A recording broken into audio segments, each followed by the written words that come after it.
Assalamualaikum warahmatullahi wabarakatuh.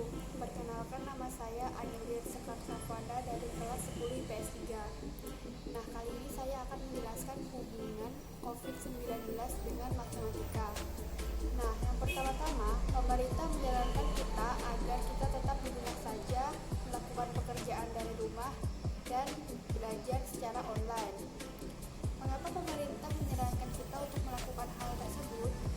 Karena untuk mengurangi penyebaran COVID-19. Nah, hal tersebut bisa kita lihat dari grafik berikut. Nah, di sini ada X sebagai durasi wabah dan Y sebagai jumlah kasus. Di sini ada dua kurva, yaitu kurva pertama adalah kurva rapid, yaitu jumlah kasus yang cepat dengan durasi yang singkat. Lalu kurva kedua ini adalah jumlah kasus yang sedikit lambat penyebarannya tetapi dalam waktu yang lama. Nah, pasti banyak orang lebih memilih di kurva pertama. Kenapa? Karena dia penyebarannya singkat dan cepat. Namun kita harus memperhatikan garis ini. Ini adalah kapasitas fasilitas kesehatan seperti rumah sakit, tempat tidur, dokter, suster, dan alat medis. Kalau kita memilih kurva yang pertama, kita akan mendapat anjlokan yang tinggi.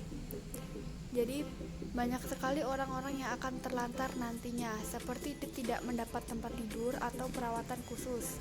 Jadi seperti sekarang, banyak orang yang harus diisolasi di rumahnya sendiri karena kekurangan rumah sakit, dokter, perawat, dan lain-lain. Nah, untuk kurva kedua, dia sedikit lama penyebarannya, namun kita bisa menghandle karena dia tidak melebihi kapasitas. Jadi walaupun lambat, kita bisa mengurangi dan meringankan beban para petugas medis. Nah, selanjutnya, kalau kita merumuskan perkembangan COVID-19 dengan rumus sederhana, kita akan set 3 variabel sebagai berikut. Nah, pertama ada NH, yaitu jumlah kasus per hari, contohnya N1 yaitu jumlah hari kedua, N2 jumlah hari kedua. Lalu di sini ada R, jumlah rata-rata orang yang bertemu pasien COVID-19, dan juga P, peluang orang yang bertemu pasien COVID-19 dan tertular, yaitu orang yang pergi keluar dan berpapasan atau kontak langsung dengan pasien COVID-19 yang positif. Jadi dia ikut tertular. Nah, di sini ada rumus delta NH sama dengan NH dikali R kali P. Nah, delta NH ini adalah perubahan, jadi maksudnya adalah pertambahan kasus per hari. Nah, di sini kita bisa tarik ke bawah, yaitu NH plus 1 sama dengan NH tambah NH dikali R dikali P.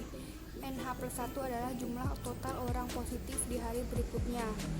NH adalah jumlah total orang positif di hari sebelumnya. Dan NH dikali R dikali P adalah pertambahan kasus per hari. Nah, di sini kita ambil contoh, yaitu hari ke-1 NH tambah 1 sama dengan dalam kurung 1 tambah R dikali P tutup kurung NH. Lalu hari kedua ada NH tambah 2 sama dengan dalam kurung 1 ditambah R dikali P tutup kurung pangkat 2 NH. Dan hari ke X, NH tambah X sama dengan 1 tambah R dikali P pangkat X NH. Jadi hari X adalah total orang yang sakit atau terinfeksi COVID-19. Nah, bagaimana cara kita menguranginya? Nah, di sini kita kembali ke R dan juga P. Kita bisa melakukan social distancing, stay at home, lalu menggunakan masker, rajin mencuci tangan, lalu menggunakan disinfektan dan lain sebagainya agar kita bisa mengurangi R dan P, dan kita bisa mengurangi jumlah orang yang positif COVID-19.